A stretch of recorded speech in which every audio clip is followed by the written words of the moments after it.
Hello, children. How are you today? I want to welcome you to Sacred Heart Nursery and Primary School music class for Basic 3.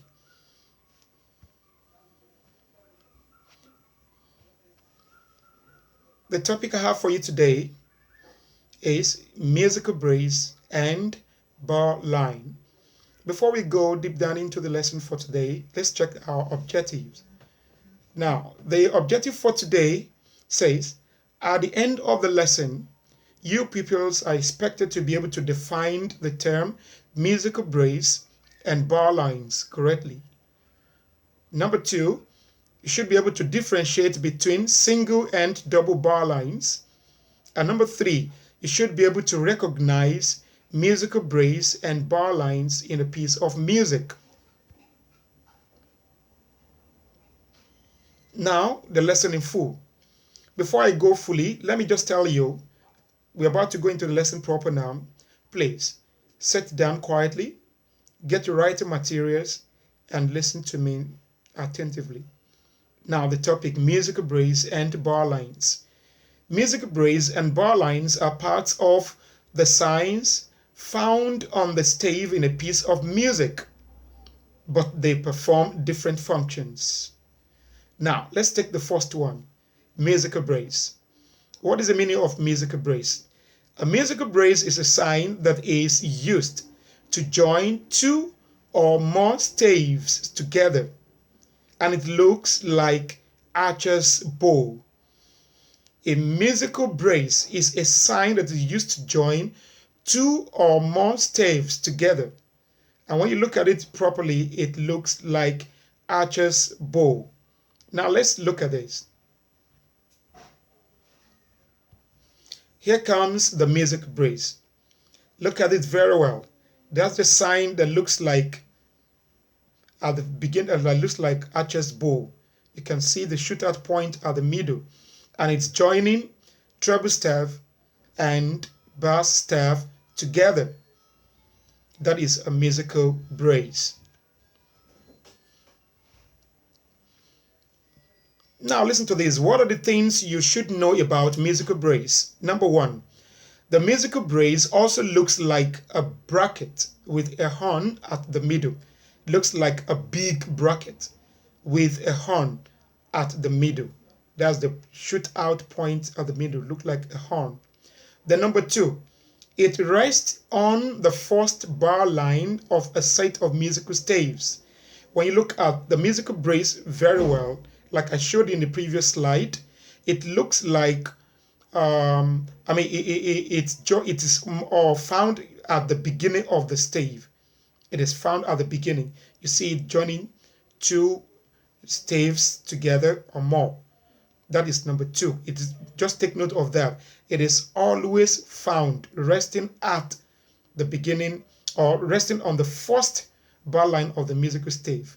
It rests on the first bar line of a set of musical brace. And number 3, the musical brace indicates the part of a piece of music that should be performed by the piano or organ. That is to say, when you see a large musical piece, a portion on the large musical piece, you'll have some portions whereby you see musical brace at the beginning of the bar, joining two or more staves together.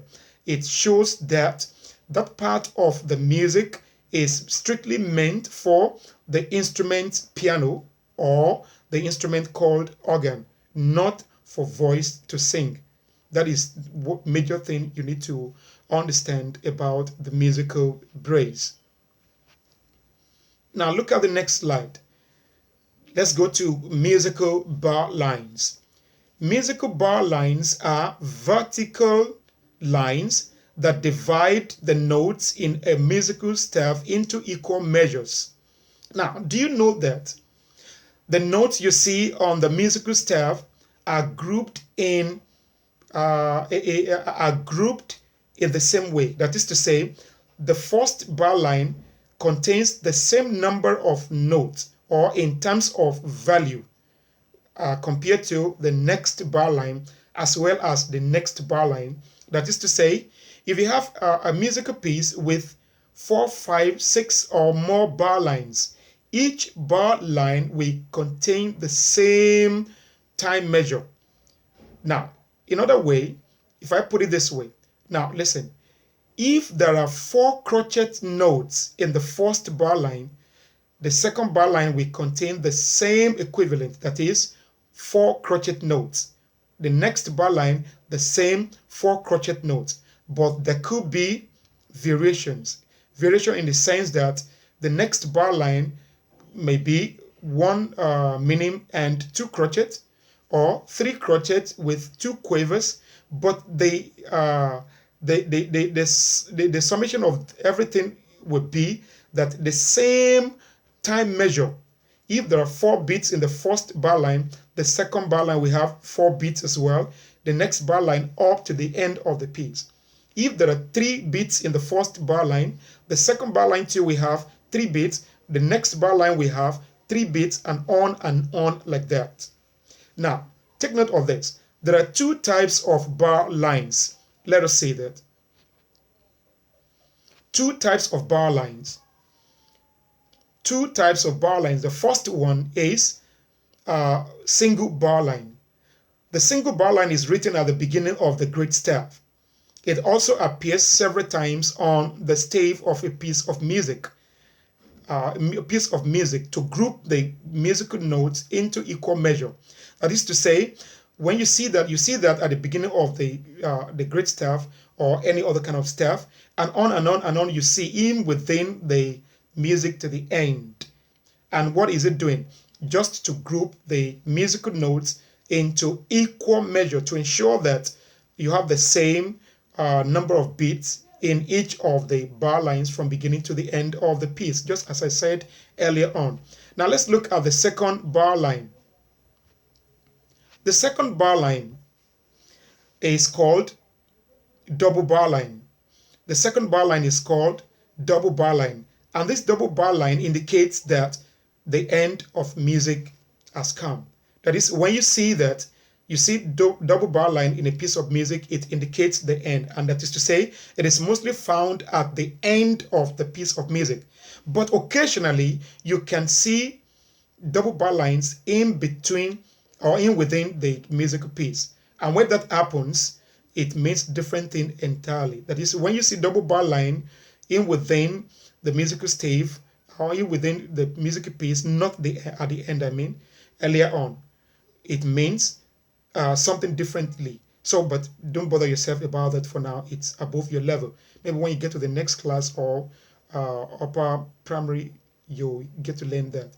Now, take note of this before I move on. Bar lines are also called measures. Bar lines are also called measures. Take note of that. Now, look at this. Look at this. If you zoom, let me zoom that so that you can see very well. You see bar line, you have single bar lines. The next one, you have double bar lines. Then the kind of double bar line you see at the end of a piece of music, you can see the first one is thin and the second one is thicker. And the very last one there is when you have double bar lines in between the piece of music. But leave that alone because I told you it's far above your level. Don't bother yourself about that. Just know that there are single bar line and double bar lines. Now, okay. Now look at this piece of music. If you study this piece of music very well, take your time to study, you discover that you have bar lines all along from one step to the next step to the next step up to the end. Now, let me zoom it a little bit so that you can see that very well. Now look at it very well. Pardon me, my camera will stop once I'm operating here. You can see that there are 4 crochet beats from the beginning, and the second bar line you have a minimum and 2 crochet. The next bar line you have a minimum 2 crochet. Then the next bar line you see 2 crochet and a minimum. So on and on like that. It tells you that there must be equal time value, equal beat in between each of the bar lines from beginning to the end. That is how bar lines, and at the end of the piece of music you see a double bar line. You can see double bar line at the end. So that is all about bar lines and musical breaks. Now, before I say my bye today, look at your assignment. Your assignment is found in your music textbook on page 45 and page 46, numbers 1 to 10. Please do that. And when you're through, snap your assignment and send to me on WhatsApp for marking. Please don't send your note to me. So till I come your way next time, please keep safe. Wash your hand regularly. If you have any reason to go out, use a nose mask and be good. Do your assignment. Then I'll see you next week. Bye-bye.